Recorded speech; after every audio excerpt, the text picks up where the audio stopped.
Hello, my good friends, and happy Thursday. That's right, we're starting a reading vlog on a Thursday because it's a 4-day weekend for those of us who work in education because of the Easter holidays. Well, I don't celebrate Easter, but I thought I'd do something special this year. Last year, I read A Case for Easter and vlogged my objections to it. This year, I'm gonna read Left Behind. So this is a book about the rapture and about essentially what Christians think are going to happen to me and everybody else who isn't Christian.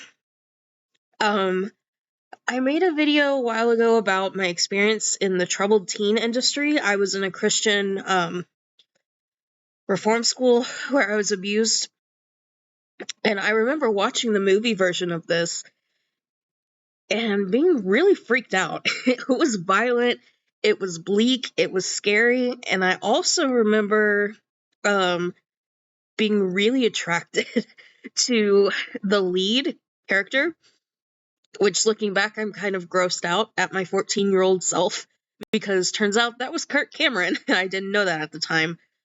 But I'm going to do a reading vlog of Left Behind.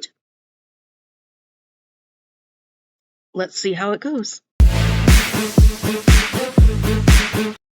was about to start reading, and I noticed something really cool.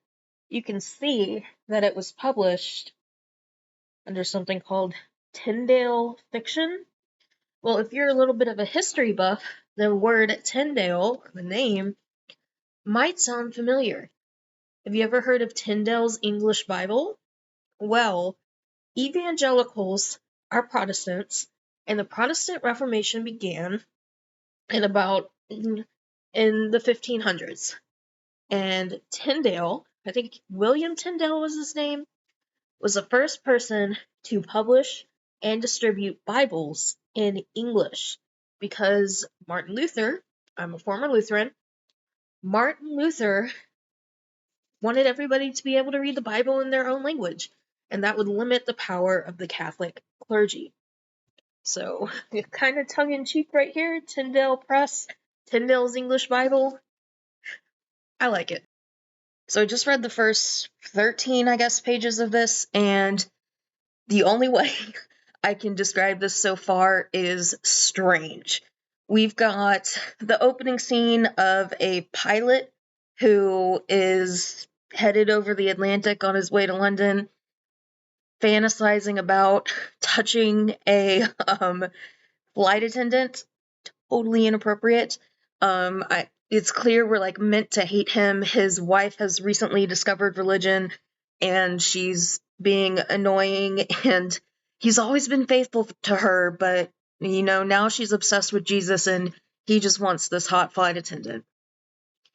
Then we skip to a journalist called Buck, who's sitting in first class and is writing.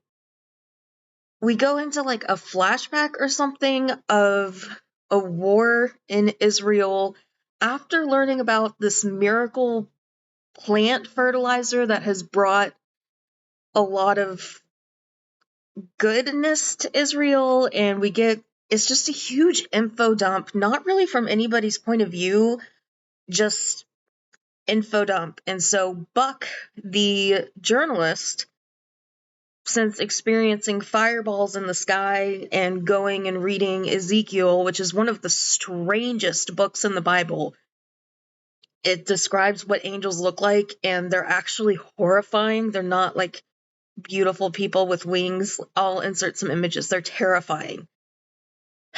Flying wheels, and it's very weird. So I left off with the end of that info dump.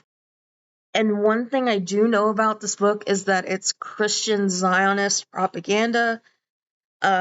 We won't get into that. Well, yes, we will. Okay, so Zionists believe in a separate state of Israel for Jews, and Christian Zionists believe they need to convert all the Zionist Jews and have a separate Christian state in Israel. And already we're talking about Israel, so but I am weirdly enjoying it. And I'm interested to see what happens. This journalist, journalists are supposed to be skeptics by nature because they rely on evidence. He became a Christian while witnessing the Soviet, Israeli, Persian sky war, and the last words I was left off with were nothing was beyond belief for this journalist. So that doesn't bode well. And haven't heard much about the horny flight officer since. I'm probably going to call it a night pretty soon, even though it's only 9:30. I'm really tired. Teacher life, no, but so the rapture is in full force. Only one person, the horny pilot, knows what's going on because his wife became religious, and now that she's gone, he sees what he's missing, and his flight attendant, Miss Hattie Durham, who I actually like. I kind of like this flight attendant, and Durham was actually the name of my elementary school. He doesn't want her anymore. he realized she's just a young, sexy flight attendant, and that's all she'll ever be. His words, not mine. Suicides are happening in full force. The world has been plunged into chaos, and this is a Christian book. But joking aside, it's very hard to read because it's very dated. They're talking about like female wires and dialing in from a computer to a phone, and I would say hacking, but it's not hacking because there's no real internet. I guess they're still using dial-up. I think this was written in 95. It has a lot of 90s technology, and I'm a 2000s kid, so it's not hitting with me. And there's also kind of uncomfortable jokes about the pilot, like, working through terrorist attacks, and this was pre 9/11, and it's just uncomfortable. But that's not to say that it's not entertaining. So, our journalist is making his way up to New York. They did a crash landing at O'Hare in Chicago, and I'm going to read a little bit more before bed, and then see where we go. Also, though, I do want to say there was actually a very intentionally funny joke about life insurance. I used to sell life insurance before I became a teacher, and it's a living, guys. It's a way to make a life. And what life insurance is it's like a monthly payment that you pay, and after you die, it covers the costs of your coffin, your funeral, your headstone, all that good stuff. And if you don't have it, you need it. But the joke was really funny. It was like, well, the life insurance business is gonna is gonna plummet when which I just found that funny. And I actually really liked selling life insurance because I got to talk about death all the time.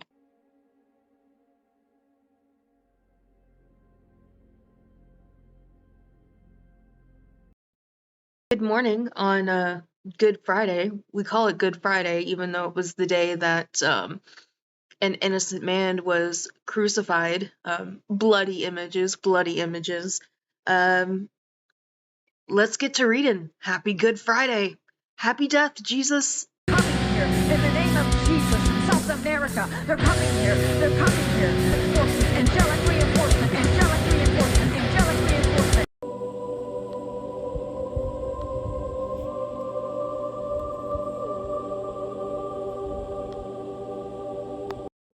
So to be honest, this is getting a little bit repetitive. Sorry for my reading hair here. But it's just the characters going around asking about their families. But I wanted to share a line I read. The captain of the ship, the plane, the airship, is at home, and he's thinking about his family, and he's thinking about his 20-year-old daughter who's away at Stanford. There's a lot of anti-college stuff in this, which is a funny thing, but we won't get into that. And he's thinking about his wife who had recently become a Christian. He sat up, staring out the window in the darkness. He owed it to Chloe not to fail her. That's his daughter. He loved her, and she was all he had left. He had to find out how they had missed everything Eileen had been trying to tell them, why it had been so hard to accept and believe. Well, it's hard to accept and believe because there's no evidence. There's no evidence that anyone has ever come back from the dead. There's actually no evidence that Jesus ever existed. Even the most cited source, Josephus, who wrote the history of the Jews, doesn't mention Jesus, and he was writing like 300 years later. All he mentions is that there were people who believed in Jesus at that time, which, yeah, they were called early Christians. And it's just like, well, why can't you believe this? Why can't you have faith? In what other part of your life, besides religion, do you put value on believing something without evidence? None. It's not a good thing. And I'm often asked, okay, you haven't seen evidence, but what evidence would convince you? And my response is, I don't know what evidence would convince you. But if God is all-knowing, this God character, this God and Jesus character is all-knowing, wouldn't he know the evidence that would convince me? Another piece of kind of anti-evidence I see for Christianity is that the Bible promotes slavery. It just does.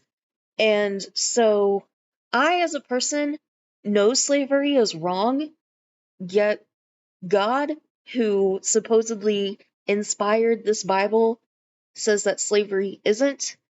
Well, morally, I know that it is wrong to keep people enslaved. That is evidence enough for me that there's no God, because nowadays people realize that slavery is wrong. And lots of Christians grapple with it. Oh, it was a different time. Just the fact that you're grappling with it and trying to do some mental gymnastics is proof enough. So why is it so hard to believe? Because there's no evidence. That's why.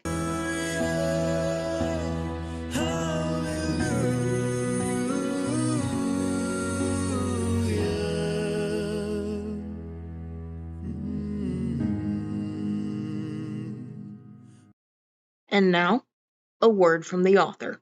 And to me, the signs of the times are evident that we're in the last days.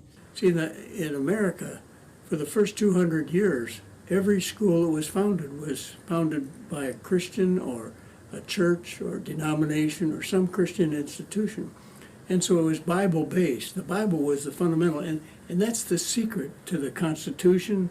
It's the secret to the way the country was operated, and the overwhelming number of people in our history were Christians, and they wanted to start in fact, of the 13 colonies that sent representatives to Philadelphia for the Constitutional Convention, 7 of them required that the people that they elected in their office had to be believers in Jesus Christ as their Lord and Savior. If you tried something like that today, they'd want to court-martial you or send you to prison. And it's because the secularists have moved in and taken over the Christian schools. Why, yes, it is 3 p.m., and I did just now take a shower. But anyway, Left Behind is getting very sexist. The horny pilot who wanted his buddy Hattie, or his flight attendant Hattie, who I still like, just now realized in his guilt missing his wife, I wanted to have an affair really badly, but, what if she didn't want me? What if she had been really offended? And he's starting to feel old, but he's only 42.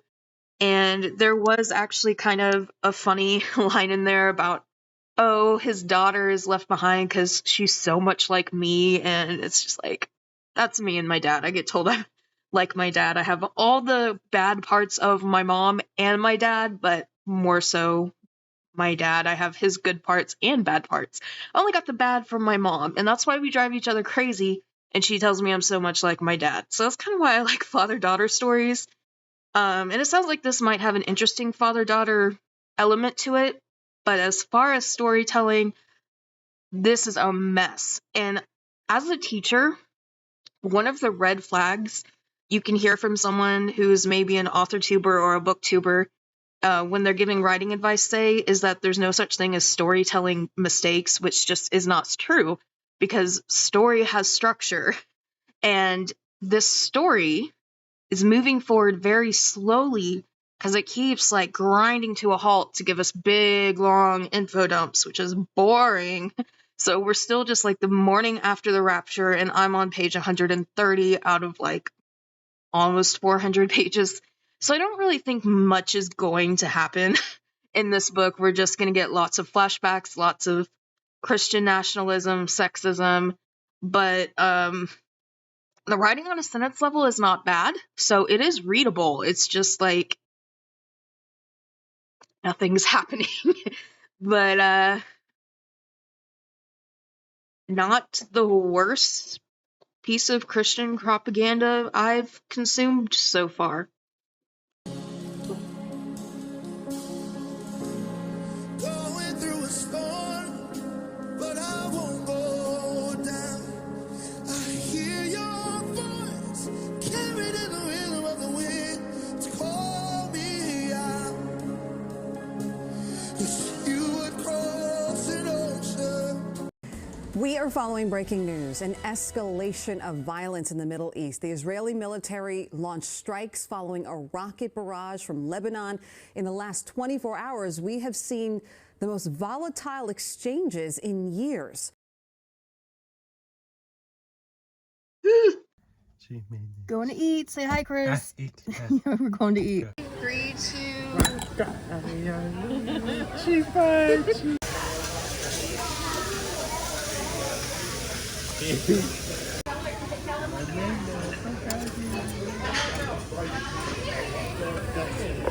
But he is risen, this she heard him say. Gone. Here I am in the old bedroom / studio, staying the night with my parents because my brother's got a Special Olympics thing going tomorrow. So I'm gonna go watch that, maybe vlog a little bit of it. I'm on page 145 of Left Behind. Had fun at dinner, then read a little bit, and our horny pilot has reunited with his adult daughter, who was also left behind. And they're both going on these theories about what happened. She has no idea. He says he thinks it's Jesus. What's a girl to do? She says, I'm honest enough to say I don't know what happened. And Dad's like, so you think I'm not being honest? And what I saw about this conversation is they just couldn't communicate because one party was making assumptions and the other one just didn't want to hear it. And this is why a lot of fundies and atheists can't communicate, because they just don't listen to each other. Some people out on the West Coast, which we all know is liberal crazy land, were saying it was Martians. And he's like, you don't buy into that, do you? But when you talk about the rapture to people who don't believe in that kind of thing, that's about how crazy it sounds. But in the context of this world, everyone they knew who were real Christians are gone. You know, your mind goes anywhere, and she's just refusing to believe that it's the rapture. And Dad's like, well, the only logical excuse is that it is. And in this world, yeah, that's the only logical thing. That or Martians, an alien invasion. Personally, I'd probably think it was an alien invasion first, but then there's no communication, so, you know, who knows what's going on? I wouldn't know, but a reasonable person would exhaust all options, and the problem here with these two is that they're not reasonable. When both parties are arguing and neither are being reasonable, nothing happens. Hey, can you be friends with me? I don't think so, Mr. Ham, not in the conventional sense. Glory, glory, glory, glory, glory, glory, glory, glory. Man, I felt the Holy Ghost right there real heavy. Dear Lord, my hair's standing up. You know what? That's that angel of the Lord. You know?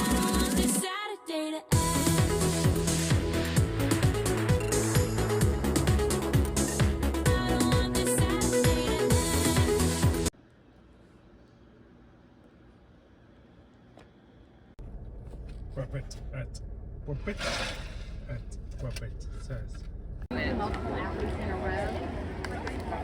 mom and my brother coming.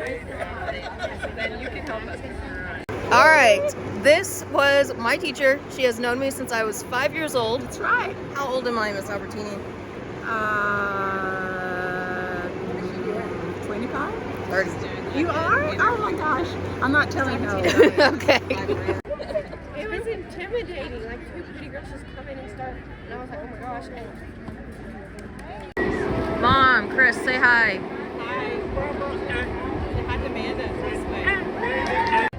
What were you asking for? Spell it.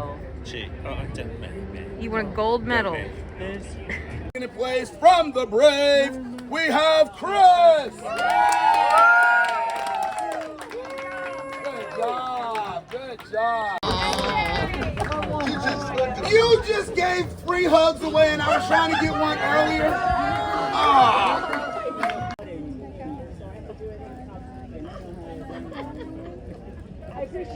Especially now. A convergence of Eastern and Western calendars that only happens 3 times a century has caused the holy days of the 3 great faiths in the city to overlap.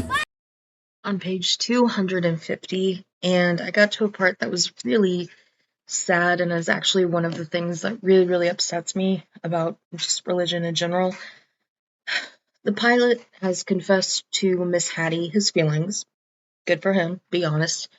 And he's sitting in his bedroom crying over the loss of his wife and son. And he says to his daughter, who's being reluctant, I know I'll see them again.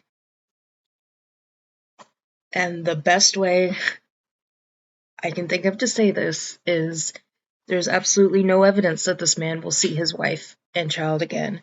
And religion is not a substitute for grief counseling.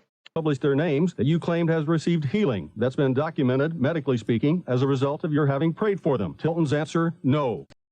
One thing this book is kind of confirming is that I always thought really big religious people, especially conservative religious people, are really presumptuous.